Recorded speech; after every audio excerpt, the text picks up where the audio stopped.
সকাল 11টা নাগাদ আমাদের যে একটা সিভিল টিম আছে ডিস্ট্রিক্ট হেডকোয়ার্টারে মাননীয় এসপি সাহেবের আন্ডারেই, ওই সিভিল টিমগুলো মদের টিলাতে খবর পায় যে এখানে 4 জন বাংলাদেশি ওরা আসতে পারে। অ্যাকর্ডিংলি তারা যখন ওইখানটায় গেছে এবং তারা 4 জন সাসপেক্টেড লোককে তারা দেখতে পেয়েছে, তো তারা তেলেমুরা অভিমুখে যাবে এবং সঙ্গে সঙ্গে ওদেরকে সাসপিসিয়াস মুভমেন্টে ওদেরকে জিজ্ঞেস করাতে বুঝতে পারছে যে ওরা আমাদের দেশের নয়।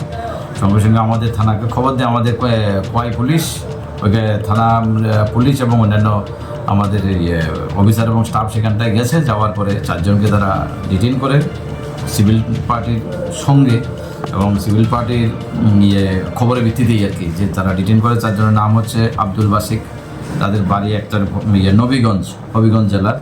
আর বাকি 3 জন হচ্ছে মৌলভীবাজারে, যাদের নাম হচ্ছে খালাল মিয়া আর খেলাল মিয়া আর হচ্ছে শামল মিয়া আর হলো আব্দুল মিয়া, সবাই বাড়ি মৌলভীবাজার, বাংলাদেশ।